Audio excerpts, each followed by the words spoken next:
Hello viewers, আসসালামু আলাইকুম। আমি জাহিদ হাসান।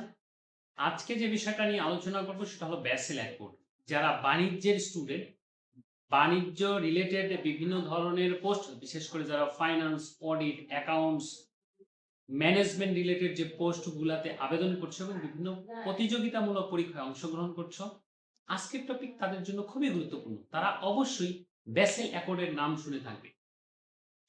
আজকে আমরা এই বিষয়টা ক্লিয়ার করার চেষ্টা করব। ইভেন যারা নতুন ব্যাংকার বা ব্যাংকে পরীক্ষা দিবেন ভবিষ্যতে, বিশেষ করে আমরা ২০২৩ সালের সিনিয়র অফিসার লিখিত পরীক্ষা যারা দিয়েছেন, তারা দেখতে পাবেন যে সেখানে একটা প্রশ্ন এসেছিল যে ব্যাসেল অ্যাকর্ড কোন কমিটি দ্বারা বাস্তবায়িত হয় বা কোন কমিটি রিকমেন্ড করেছে।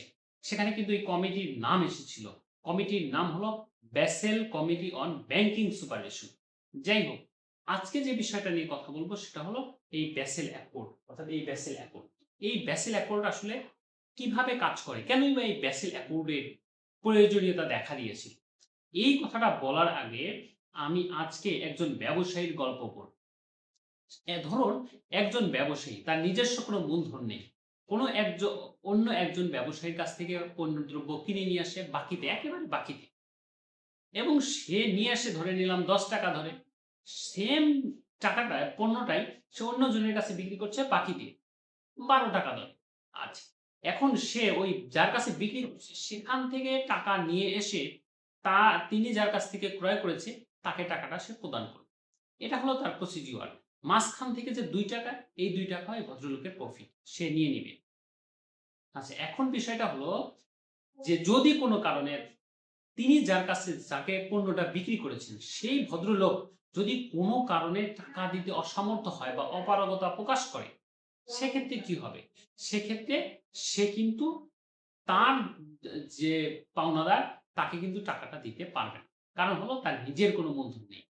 আমরা ব্যাংকের ক্ষেত্রে যদি বলি, ব্যাংক কি করে? ব্যাংক আমানতকারী, অর্থাৎ ব্যাংক একজন গ্রাহকের কাছ থেকে টাকা নেয়, নিয়ে সেটা নিজের ভোল্টে জমা করে, করে সেই টাকাটা আবার তার অন্য একজন গ্রাহককে লোন দেয়।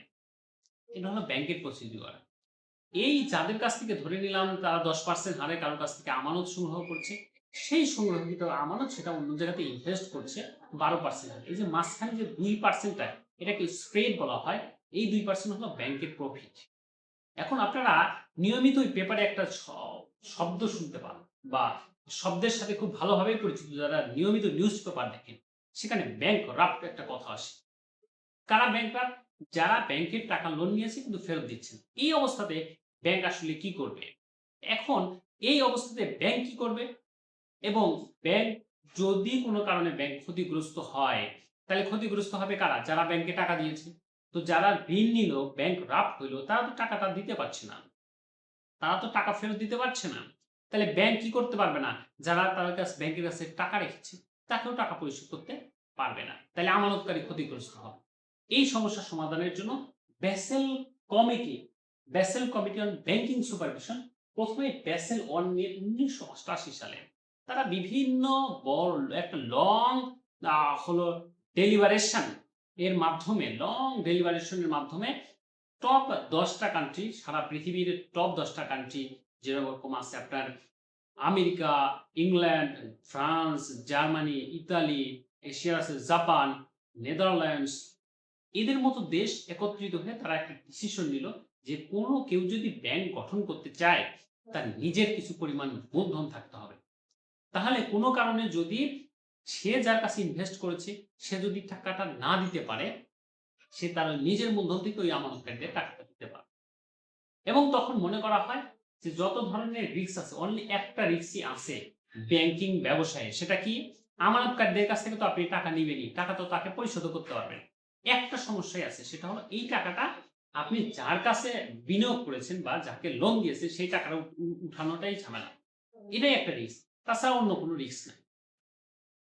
এই চিন্তা থেকেই, এবং সেটাকে বলা হচ্ছে ক্রেডিট, অর্থাৎ প্রথমেই মনে করা হয়েছিল যে শুধুমাত্র যেটা আছে সেটা হলো ক্রেডিট রিস্ক আছে, এবং সেই ক্রেডিট রিস্কের কথা চিন্তা করেই ব্যাসেল অনে ক্যাপিটাল অ্যাডিকুইসি রেশিও নামে একটা রেশিও দেওয়া হয় যে মালিক যারা ব্যাংকিং ব্যবসা করতে আসবে তাদেরকে মিনিমাম সে যতটুকু ইনভেস্ট করবে, মানে যতটুকু সে ইনভেস্ট করবে ঠিক ততটুকু তার টোটাল ইনভেস্টমেন্টের ৮% তার নিজের টাকা ইনভেস্ট করতে হবে।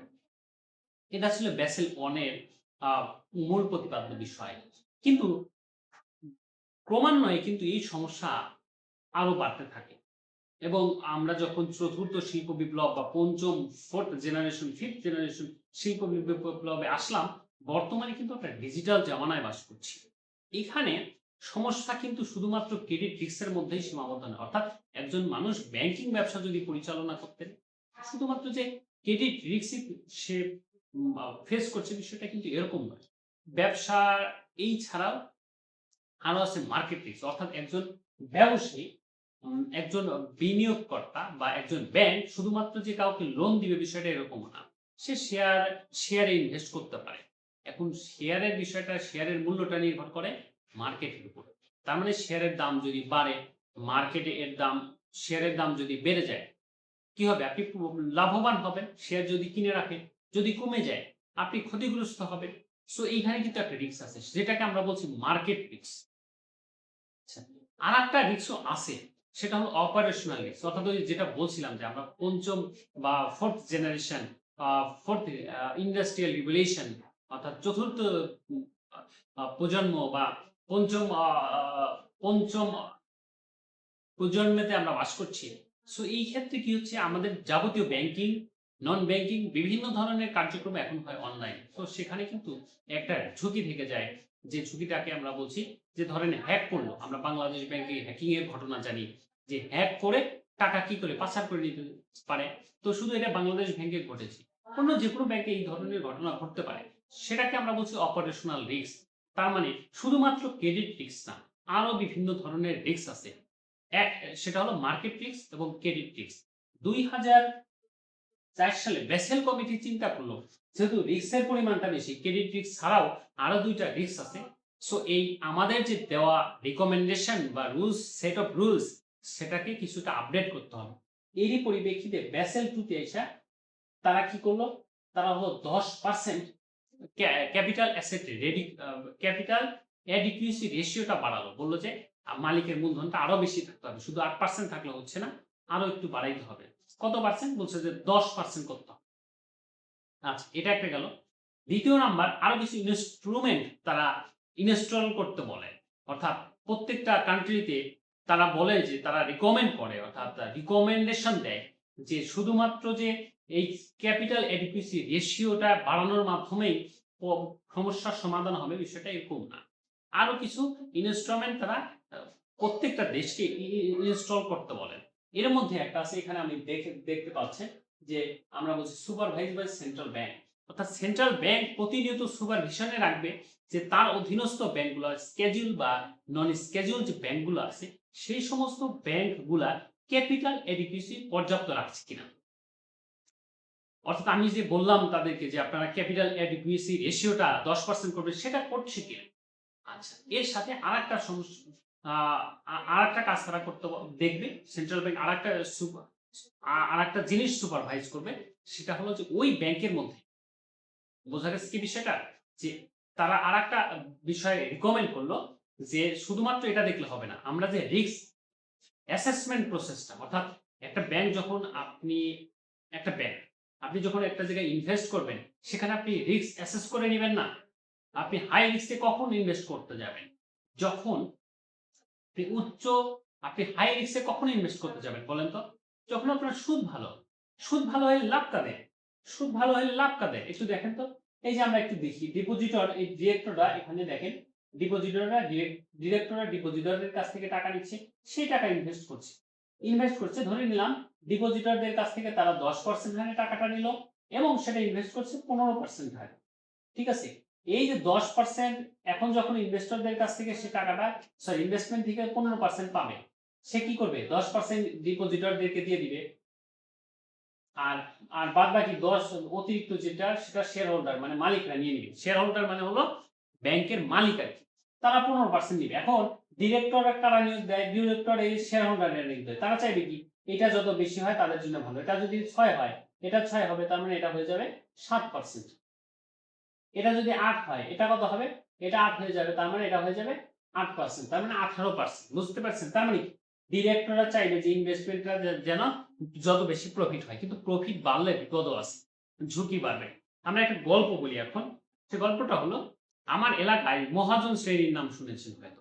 মহাজন শ্রেণী বলতে আসলে কাদেরকে বোঝানো হয়? যারা আপনার হলো উচ্চ সুদে মানুষকে ঋণ দেয়। আমার এলাকায় এক ভদ্রলোক আছে, উনি বখাটে শ্রেণী, অর্থাৎ উনি হলো এদিক সেদিক ঘুরে বেড়ায়, আর মাঝে মাঝে মনে করেন মানে বুঝছেন তো, বখাটে টাইপের। তো উনি এক কাজ করেন, মানুষের কাছ থেকে লোন নিলে আর ধার দেন না, সরি ফেরত দেন না। এখন ওই লোক যদি কারো কাছে ধার নিতে চায়, সে কি দিবে? দিবে না। আমার এলাকায় এক লোভী মহাজন আছে। উনি কি করলেন? উনি বললেন যে, "ঠিক আছে, তুই যদি আমাকে আজকে আমি ৳১,০০০ দেব। কালকে যদি তুই আমাকে ৳১,২০০ দিতে পারোস, তাইলে তোকে আমি ৳১,০০০ দিব।" তাহলে এখানে সে কেন এই বাজেটটা ধরল? কারণ কখনোই আজকে ৳১,০০০ নিয়ে কালকে যদি ৳১,২০০ দেয়, ৳২০০ তার লাভ হবে, তাই না? তার মানে আপনি যদি প্রফিট বেশি করতে চান, আপনাকে কিন্তু ঝুঁকিপূর্ণ, অর্থাৎ যেখান থেকে ফেরত আসার সম্ভাবনাটা কম, এই ধরনের জায়গাগুলোতে ইনভেস্ট করতে হবে। বোঝা গেছে কি বিষয়টা? সো সো আপনি যখন ইনভেস্ট করতে যাইবেন, আপনি অ্যাজ এ ডিরেক্টর মানে বা শেয়ার হোল্ডার হিসেবে, আর যেখানে প্রফিট বেশি সেখানে আপনি ইনভেস্ট করবেন, তাই না? কিন্তু সমস্যা হলো, যেখানে প্রফিট বেশি সেখানে ঝুঁকিও বেশি। তো আপনি যে ঝুঁকিটা অ্যাসেসমেন্ট করছেন, আপনি হয়তোবা 18 অনেক বেশি ঝুঁকিতে ইনভেস্ট করছেন। কিন্তু কাগজে কলমে বা ইন্টারনাল যে অ্যাসেসমেন্ট সিস্টেম, সেই অ্যাসেসমেন্ট সিস্টেমে ঝুঁকিটা কম দেখাচ্ছে। তো সেন্ট্রাল ব্যাংকের কাজটা থাকবে যে আপনার সেই ইন্টারনাল ঝুঁকি অ্যাসেসমেন্ট সিস্টেমটা ঠিক আছে কিনা সেটা পরীক্ষা করা। বোঝা গেছে? এই ২ টা জিনিস সুপারভাইজ করবে। আরেকটা কাজ করতে হবে, সেটা হলো মার্কেট ডিসিপ্লিন বা ইফেক্টিভ ডিসক্লোজার, অর্থাৎ মার্কেটকে ডিসিপ্লাইন করবা। সাউন্ড ব্যাংকিং এর জন্য আপনাকে কি করতে হবে? আপনার যে ঝুঁকি আছে, আপনার যে ঝুঁকিগুলা আছে, সেগুলাকে মানুষের মধ্যে প্রকাশ করে দিতে হবে। এতে কি লাভ হবে? মার্কেটটা সাউন্ড থাকবে। কিভাবে? আমি আপনাকে একটা কথা বলি। সেটা হলো, ধরে নেন আপনি বললেন যে, আমি যে ইনভেস্ট করেছি, আমি একটা ব্যাংক, ধরে নেন আপনি এবিসি ব্যাংক, আপনি একটা জায়গাতে ইনভেস্ট করেছেন। সেটা তে আপনি যদি বলেন যে, সেখানে আমার রিস্ক আছে 15%, এটা প্রকাশ করে দিলেন। আমি ধরে নেন আমি আমার সম্পত্তিটা ইনভেস্ট করেছি, সেখানে রিস্ক 12%। ডিপোজিটর যারা কিংবা আ আ শেয়ার হোল্ডার যারা, তারা কি করবে? তারা আসবে আর এর কাছে কেন যাবে? কারণ তার ঝুঁকি কম। আপনি ডিসক্লোজ করে দিয়েছেন। তো তখন এই যে এবিসি ব্যাংক, সে চিন্তা করবে, আমার যেহেতু ঝুঁকি বেশি, এ কারণে গ্রাহক আমার কাছে আসছে না। আপনি কি করে দিবেন? সে কিন্তু তার ঝুঁকিটা কমিয়ে দিবে। তাহলে ব্যাংকিংটা সাউন্ড হলো কিনা? মার্কেটের প্রেসারে ব্যাংকিংটা সাউন্ড হবে। এটাকেই বলতেছে যে মার্কেট ডিসিপ্লিন বা ইফেক্টিভ ডিসক্লোজার, অর্থাৎ আপনার যত ইনফরমেশন আছে সেটা মার্কেটে ডিসক্লোজ করতে হবে। এই ছিল ব্যাসেল 2 এর 2004 এর ঘটনা। কিন্তু এখানে আরো কিছু সমস্যা দেখা যায়। সেটা হলো ফাইন্যান্সিয়াল ক্রাইসিস। ধরে নেন একজন ব্যাংকারের কাজ কি? কাজ হলো আমানত নিবে ডিপোজিটরের কাছ থেকে, এবং সেই আ আম টাকাটা, তার কাছে যে টাকাটা আসছে সেই টাকাটা সে কি করবে? আবার ফেরতও দিয়ে দিবে, তাই না? আচ্ছা, কখন ফেরত দিবে? চাহিদা মাত্র ফেরতটা দিবে। বোঝা গেছে কি বিষয়টা? চাহিদা মাত্র টাকাটা সে ফেরত দিবে। এখন ধরে নেন আপনি একজন আ ব্যাংকার বা ডিরেক্টর। আপনি সম্পূর্ণ টাকাটা নিয়ে এসে যদি ইনভেস্ট করে দেন, আপনার কাছে ডিপোজিটর আইসা বলবে, "আমাকে টাকা দেন।" আপনি কি টাকাটা সম্পূর্ণ পরিশোধ করতে পারবেন? ডিপেন্ড করছে কার উপরে? আপনি করতে পারবেন কি পারবেন না সেটা ডিপেন্ড করছে আপনি যেখানে ইনভেস্ট করেছেন সেই টাকাটা কত দ্রুত আপনার কাছে আসবে। তাই না? তার মানে কি বিষয়টা দাঁড়ালো, যে আপনার যে ডিপোজিটরকে টাকা তাৎক্ষণিকভাবে পরিশোধ করার জন্য আপনাকে কিছু টাকা আপনার কাছে রাখতে হবে। যেটাকে বলা হচ্ছে লিকুইডিটি। বুঝতে পেরেছেন কি? অর্থাৎ তারল্য আপনাকে ধরে রাখতে হবে। আপনার হাতে কিছু নগদ টাকা রাখতে হবে। যাতে ডিপোজিটর আসার সাথে, সাথে আপনি টাকা ফেরত দিবেন। যারা ব্যাংকার আছেন তারা হয়তোবা বুঝতে পারবেন যে ব্যাংক দিন তার প্রতিদিন তাদের যে ক্যাশ ইন হ্যান্ড মূল্যায়ন করে। অতিরিক্ত টাকা আসার সাথে, সাথেই তারা তাদের হেড অফিস কিংবা তাদের আ আ চেস্ট অফিসগুলাতে টাকাগুলা ট্রান্সফার করে দেয়। কারণ তার একটা এস্টিমেশন আছে যে আগামীকালকে আমার কতটুকু তারল্য মানে নগদ টাকা লাগবে বা গ্রাহকদেরকে পরিশোধ করতে হবে। বোঝা গেছে কি বিষয়টা? সো এই লিকুইডিটি ক্রাইসিস দেখা দেয়। লিকুইডিটি ক্রাইসিস দেখা দেয় কেন? কারণ ওই সময়ের ব্যাংকগুলা তারা যতগুলো আমানত সংগ্রহ করেছে সম্পূর্ণ আমানতই তারা বিনিয়োগ করে ফেলেছে। প্রবলেম হয়েছে এখানেই, লিকুইডিটি ক্রাইসিস হইল। তখন ব্যাসেল কমিটি আবার তারা এই 2 কে একটু এক্সপান্ড করলো।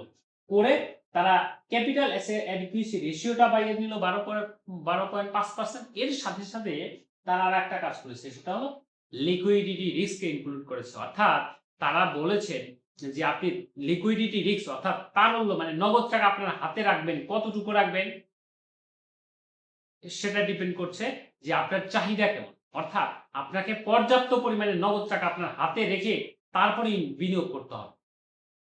আচ্ছা, আরেকটা বিষয় হলো যে দীর্ঘমেয়াদী বিনিয়োগের টাকা অর্থাৎ দীর্ঘমেয়াদী আমানত, যেরকম একটা ব্যাংককে বলা হয়েছে যে আপনি যদি ধরেন এডিসি ব্যাংক, আপনি যদি এফডিআর ফিক্সড ডিপোজিট থেকে টাকা পান, ফিক্সড ডিপোজিট থেকে টাকা পান, তাহলে আপনি ফিক্সড অ্যাসেটে আপনি সেটা বিনিয়োগ করেন।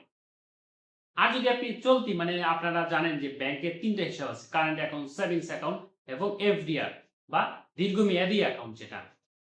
তো সেক্ষেত্রে আপনি যদি স্বল্প মেয়াদে টাকাটা আমানতকারীদের কাছ থেকে নেন, স্বল্প মেয়াদে আপনি বিনিয়োগ করেন। এতে কি যে সমস্যার সমাধান হবে? ওই যে স্বল্প মেয়াদে আপনি যে টাকাটা নিয়েছেন, এখন যেখানে বিনিয়োগ করেছেন সেখানে আপনি ধরেন ৬ মাসের জন্য কারো কাছ থেকে টাকাটা নিলেন। নিয়ে সেটা আবার ৬ মাসের জন্য বিনিয়োগ করেছেন। ওখান থেকে পেয়ে সাথে সাথে এটা আ একে টাকাটা পরিশোধ করে দিতে পারবেন। তাহলে এই যে তারল্য সংকটের যে সমস্যা, সেই সমস্যাও কিন্তু সমাধান হয়ে গেল। এই ছিল মোটামুটি ব্যাসেল অ্যাকর্ডের ব্যাসেল 1, ব্যাসেল 2 এবং ব্যাসেল 3 এর বিষয়গুলা। আমরা ভবিষ্যতে আরো অন্যান্য গুরুত্বপূর্ণ বিজনেস রিলেটেড বিষয়গুলা নিয়ে আমরা আলোচনা করব। এর সাথে সাথে খুব দ্রুতই আমার কোর্স আসছে, সেটা হলো আগারওয়াল বা অনেকেই অ্যাডভান্স যে আপনারা খাইরুলের অ্যাডভান্স বইটা, সেটা নিয়ে আমি খুব দ্রুতই আসছি। সবাই ভালো থাকবেন। ধন্যবাদ সবাইকে।